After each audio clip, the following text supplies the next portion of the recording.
my curl kind of journey started about 2 years ago. Okay. You know, 2-3 years ago with COVID. I'm a nurse, didn't really want to do it. I used to blow out my hair every single day, and I did Every day? Every day. Like, I'd wash it every day, dry it every day. That's a lot of hair to be blow drying every day. 45 minutes every morning I would blow it out. But once COVID hit, we weren't seeing patients. I was like, you know what, I'm not doing this anymore. And then I just kind of started embracing the curls, but it was hard because the way my hair was cut, I kind of looked like a mushroom. Just really frustrating because I don't have any volume now at the top. Yeah. So I really want, I mean, that's one of my main goals is to get my curls back, the volume, keep the definition. I don't like the stringy look, so I know that comes with, like, if I do need product. In your mind currently, and I'm gonna change this, product is the answer. Yes. I put product in and then my hair does this. Yes.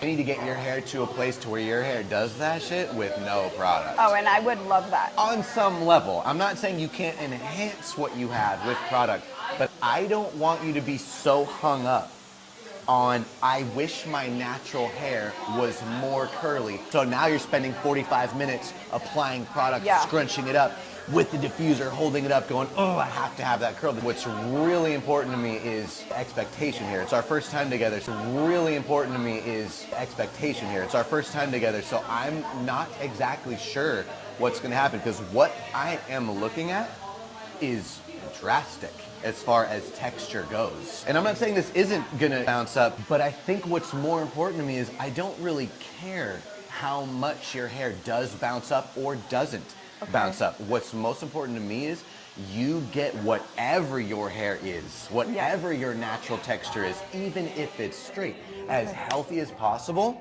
Because when you actually have it as healthy as possible, it's gonna look good. You will look good because of how healthy it is. Keeping hair healthy is pretty much the same across the board. Straighter hair is just less sensitive than curlier hair, typically. So we're aiming for health no matter what. So let's kind of go over what healthy means because you'll hear every fucking Pantene Pro V commercial talk to you about what healthy looks like and it could not be more bullshit. Let's kind of go over what healthy means because you'll hear every fucking Pantene Pro V commercial talk to you about what healthy looks like and it could not be more bullshit. Sleeping with your hair wet? I really tried to not go to sleep. I mean, I can't remember the last time I went to sleep with wet hair. Are you tying it up while it's wet and leaving it up for long periods of time while it's wet? No. Cool.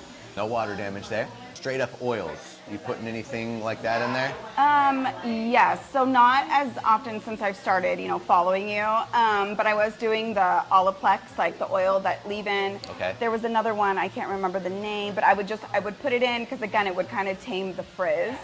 Gotcha. And give it a little bit more definition. And I knew I've known, like for the last 3 months I've needed a trim. Sure. So just kind of like made my ends look a little better. Cover it up. You said a good word there. I was using this oil by Olaplex to tame the frizz. It hides it. Hides it, okay. But it does not eliminate it. Yeah. Frizz typically comes from breakage, hair that got, and the frizz is such a weird word. You're seeing the hair that doesn't know where to go, right? That's how we should start talking about it. Because frizzy is more of a texture, and I fucking love some frizz, like especially for something you could shake out and kind of create some size with it. But if you're talking about the hairs that have no place amongst the rest of your hair, that typically comes from breakage from hair that got dried out, became brittle, and broke. And so now it's in this really weird place next to everything else, so it sticks out. So we got to figure, your hair is, it's aged, right? It's came from here and has gone all the way down to here. That is a long life. So we got to figure out how to tax your hair as little as possible from this point on. In the meantime, we'll figure out how to style your hair to make it appear as healthy as possible.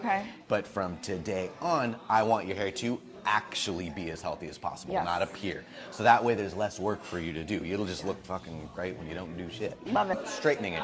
Do you blow it straight at all anymore? No, I probably do it twice a year, and that's when I would get it cut by somebody. I'd have them blow it out. When did that happen last? May. Okay, so technically speaking, there is heat damage here. But let's just not do that. If you want to find out how much texture you got, the last thing you want to do is get rid of your texture on purpose. Where would you be mad at me? Mad at you? Here. Okay, so you're giving me a lot of room. You know how you're talking about the stringy ends? That is all stringy ends, and it's coming from right about the line. But in the layering, I'm going to get rid of a lot of that too. Okay, I'm excited.